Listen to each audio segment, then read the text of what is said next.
الا یبلو جو ہے عربی زبان میں آتا ہے آزمانا. خلق الموت والحیات لیبلوکم ایکم احسن عملا. یہی معنی ابتلا کے بھی. ابتلا یبتلی آزمانا. ابلا یبلی جو آتا ہے باب افعال سے, اس میں آتا ہے کسی کو کسی تکلیف میں ڈال کر اس کو نکھارنا, کہ اس کا جوہر نکھر جائے, اس کے اندر جو خیر ہے وہ اور چمک جائے, لوگوں کو بھی معلوم ہو جائے کہ یہ شخص اس مقام کا اہل ہے, اس کے اندر یہ صلاحیت ہے, اس میں یہ قوت موجود ہے. تو یہ گویا کہ اہل ایمان کی صلاحیتوں کو نکھارنے کے لیے اور ان کے درجات کی ترقی کے لیے بھی اللہ تعالیٰ دنیا کے اندر یہ مصیبتیں اور امتحانات جو ہیں آزمائش کے حوالے سے افراد پر بھی اجتماعی طور پر بھی لاتا ہے.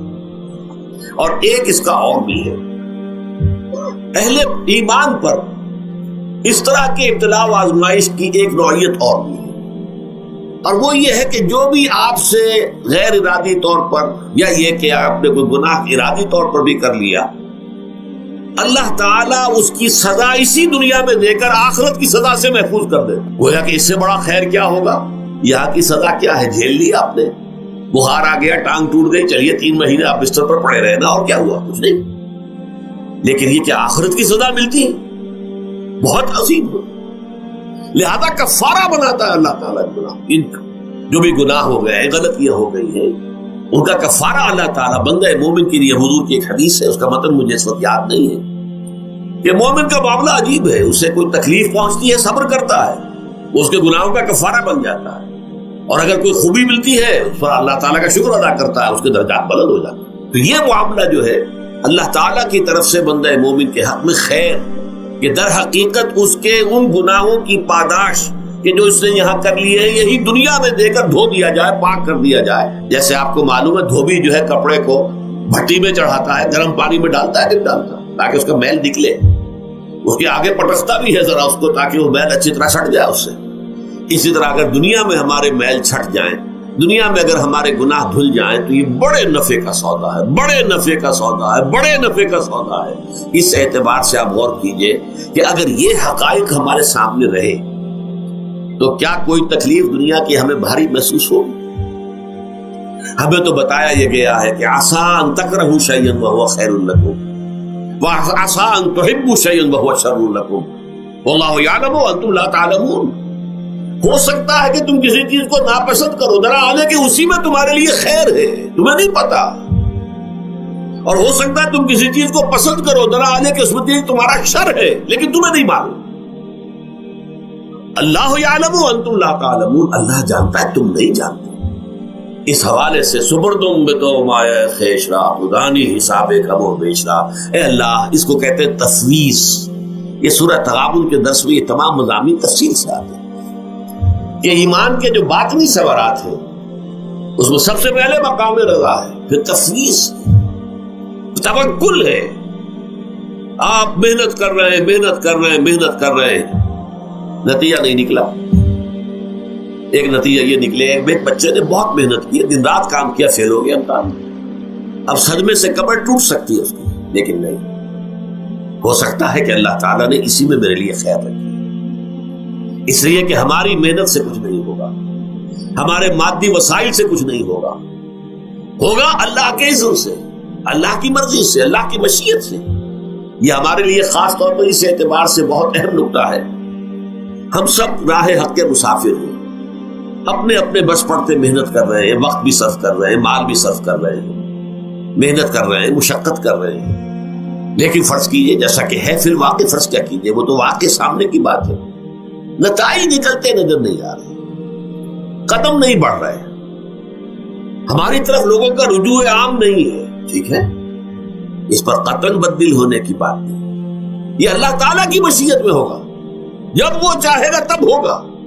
ہمارا کام یہ کہ اپنا فرض ادا کیے چلے گا بس, اور نتیجے سے بالکل ذہن کو اپنے منقطع کر لیں, ذہن کا کوئی تعلق آپ کے نتیجے کے ساتھ نہ رہے.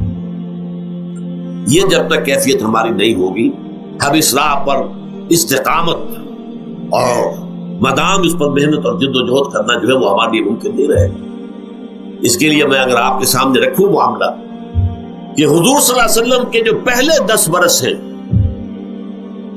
جب سے آپ کو آغاز ہوا ہے وحی کا,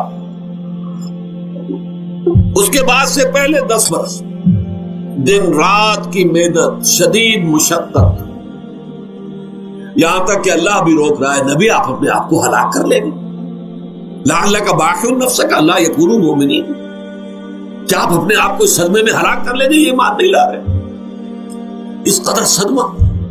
لیکن اس کے ساتھ یہ ہے، یہ نہیں ہے کہ نتیجہ نہیں نکل رہا تو کام چھوڑ کے بیٹھ جائے، نہیں، معاذ اللہ معاذ اللہ، نتیجہ نہ نکلے تو حضرت نوح علیہ السلام کی عمر بھی اگر حضور کی ہوتی 950 برس بھی حضور دعوت دیتے تھے، آپ کا کام تھا، آپ کا فرض تھا۔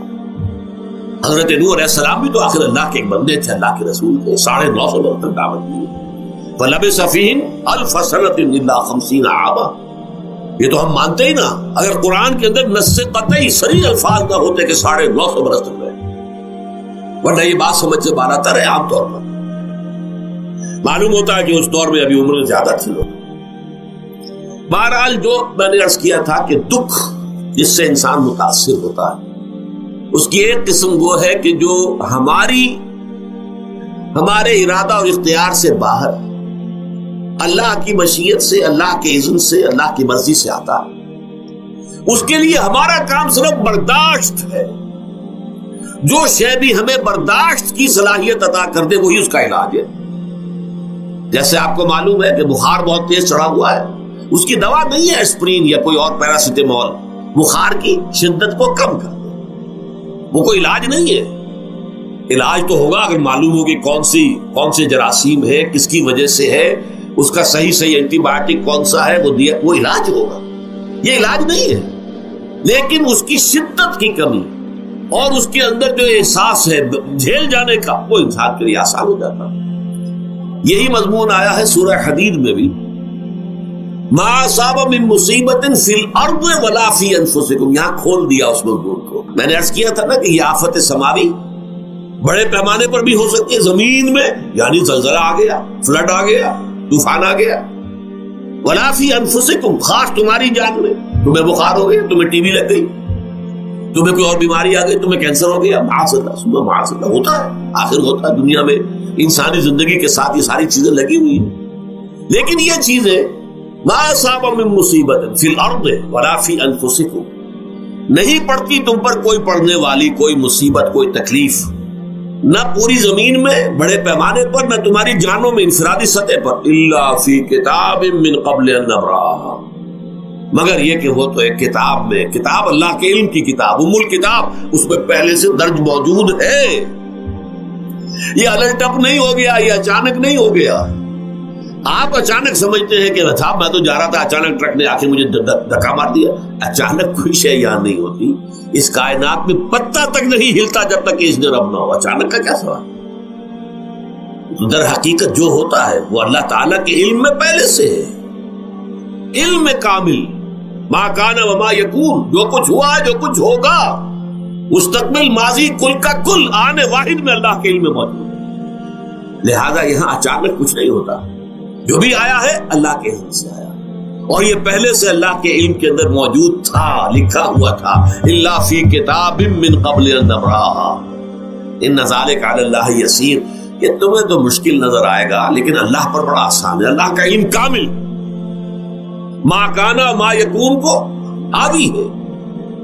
لکہ لا تاسوا علی ما فاتکم، تاکہ تم افسوس نہ کیا کرو ان چیزوں پر جو تم سے چھوٹ جائیں، جاتی رہے، چھن جائیں۔ کوئی موقع تھا ہاتھ سے نکل گیا، کوئی دولت تھی اس پر ڈاکہ پڑ گیا، کوئی اور مصیبت ہے وہ آ گئی، کوئی عزیز فوت ہو گیا، اکلوتا بیٹا تھا فوت ہو گیا، وغیرہ وغیرہ۔ ما فاتکم، فات سے ہی فوتیدگی ہے نا، جو شے بھی نکل جائے، چلی جائے، ہاتھ سے جاتی رہے، چاہے وہ کوئی آپ کا عزیز تھا جو فوت ہو گیا تو آپ کے ہاتھ سے نکل گیا، یا کوئی مال تھا جو آپ کے قبضے سے نکل گیا، ڈاکہ پڑ گیا، چوری ہو گئی، نقصان ہو گیا کاروبار میں بہت بڑا، اس پر افسوس نہ کیا کرو۔ اگر افسوس کرو گے تو اس کا مطلب کیا ہوگا کہ تمہیں اللہ پر اعتماد نہیں ہے، یا تم سمجھتے ہو کہ اللہ کے سوا بھی کوئی ہے جو یہ کام کر سکتا۔ کائنات میں تو ایک ہی کی مرضی چلتی ہے، وہ ہے اللہ۔ لہذا اگرچہ وہ کسی کے ذریعے سے تکلیف آپ کو پہنچی ہے، کسی نے آپ کو پتھر مارا ہے، وہ پتھر ہو سکتا ہے آپ کو نہ لگتا، لگ گیا ہے تو اللہ کے فیصلے سے لگا ہے، اس کا باپ بھی نہیں پتھر مار سکتا آپ کو اگر اللہ کا اذن نہ ہو۔ لہذا آپ پتھر مارنے والے کو بھی مجرم سمجھیے، ٹھیک ہے، اس سے بھی قصاص لینے کا آپ کو حق ہے، لیکن یہ جان لیجئے کہ جو آیا ہے پتھر وہ اذن رب سے آیا۔ اب ظاہر بات ہے کہ اگر یہ کیفیت ہوگی تو غصہ اتنا نہیں ہوگا اس شخص پر کہ جس نے یہ کام کیا ہے، بلکہ ہو سکتا ہے آدمی مسکرا کے رہ جائے، جیسے کہ وہ میں واقعہ سناتا رہا ہوں اپنے دروس میں کہ ایک درویش میرے ساتھ بھی جا رہا تھا، جو رب کرے سو ہو، جو رب کرے سو ہو، جو رب کرے سو ہو۔ کسی شخص نے پتھر اٹھا کر دے مارا، اس کے سر پہ لگ گیا کہ اس نے پیچھے پلٹ کر دیکھا کس نے مارا۔ اس نے کہا مجھے کیا دیکھتے ہو، جو رب کرے سو ہو، یہ تو رب کے مارے سے۔ اس نے کہا مجھے تو یہ پتھر رب کے مارے ہی لگا ہے، لیکن میں دیکھ یہ رہا تھا بیچ میں کس کا منہ کالا ہو گیا، اپنے لیے کس نے ایک گناہ کما لیا، اپنے لیے کس نے ایک مصیبت جو ہے وہ مول لے لی، وہ بیچ میں تم آ گئے ہو۔ پتھر اللہ کی طرف سے آیا ہے، لیکن اس کا عذاب، اس کا وبال تم پر آ گیا۔